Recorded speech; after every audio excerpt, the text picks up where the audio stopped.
এই ভালো করে কাজ কর, মালিক আসছে।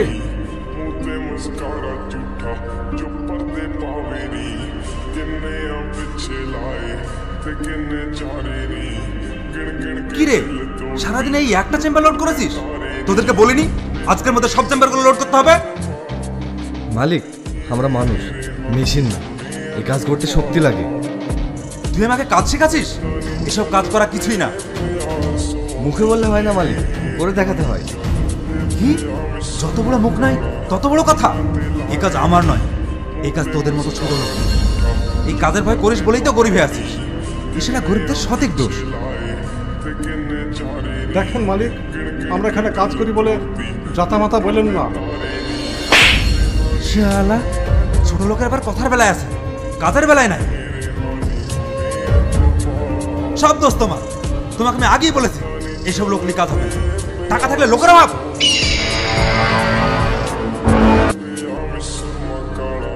বাবু। হ্যাঁ বলো। তোকে প্রেশার ওষুধটা আনতে বলেছিলাম, এনেছিস? না, আমি সময় পাইনি। আমার বুকের যন্ত্রণাটা আবার বেড়েছে। শুধু তোমার অসুখ আর অসুখ। কিছুদিন আগে 4 লাখ টাকা দিয়ে তোমার অপারেশন করে নিয়ে আসলাম, তাও তোমার অসুখ ভালো হচ্ছে না। এই তোমার অসুখের জন্য আমার একটা জমি কিনা হলো না। একদিনকার জন্য যদি ভালো থাকে।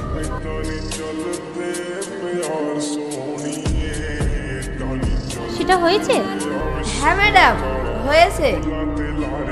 আচ্ছা ঠিক আছে, আমি তাহলে বিকেলে গিয়ে নিয়ে আসছি। আচ্ছা ম্যাডাম। টাকাগুলো যে কোথায় নষ্ট হচ্ছে সেটা এখন বুঝতে পারছি। একজন যদি হিসাব করে চলে। দেখো, তোমার টাকায় আমি নেকলেস কিনছি না, আমি চাকরি করি সে টাকায় কিনছি। সব সময় বেশি বেশি।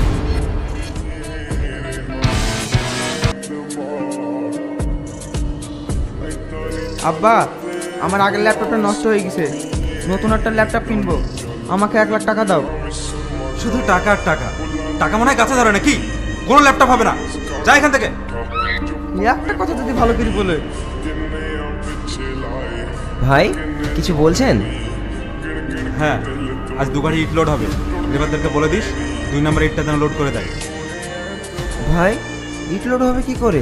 2 দিন থেকে তো কোনো লেবার কাজে আসেনি। কি কাজে আসেনি মানে? হ্যাঁ ভাই।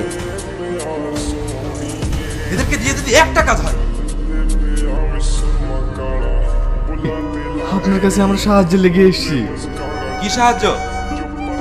চাচার অপারেশন করতে 3 লাখ টাকা লাগবে, না হলে চাচাকে বাঁচানো যাবে না। তাই আমরা সবাই মিলে আপনার কাছে টাকা লেগে এসেছি। আমরা সবাই মিলে আপনার টাকা কাজ করে শোধ করে দেবো। আমি 1 টাকাও দিতে পারবো না, যাও এখান থেকে।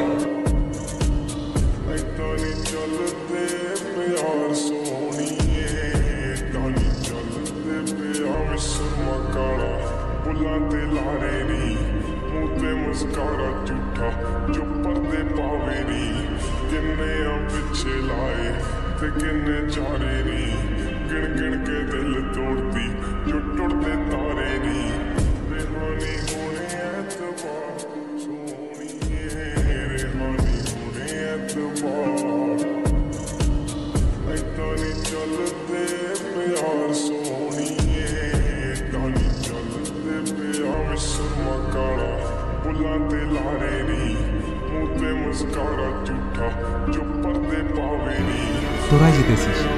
শুধু তোরা খেলাতে নয়, তোরা আমার মনটাই জিতে নিয়েছিস। তোরা একটা মানুষের প্রাণ বাঁচানোর জন্য যেভাবে একসাথে দলবদ্ধভাবে কোনো কিছু পরোয়া না করে ঝাঁপিয়ে পড়েছিস, তোদের এই ভালোবাসার একতা দেখে আমি ভীষণ মুগ্ধ। দেখ, আমি শুধু টাকা পয়সার পেছনেই ছুটেছি, কিন্তু আজ আমার কাছে টাকা পয়সা সব কিছু থেকেও শুধু সময়ের অভাবে আমি আমার মাকে বাঁচাতে পারি। তাই আপন মানুষ হারিয়ে যাওয়ার ব্যথাটা আমি জানি। এই নে, এখানে 4 লক্ষ টাকা আছে।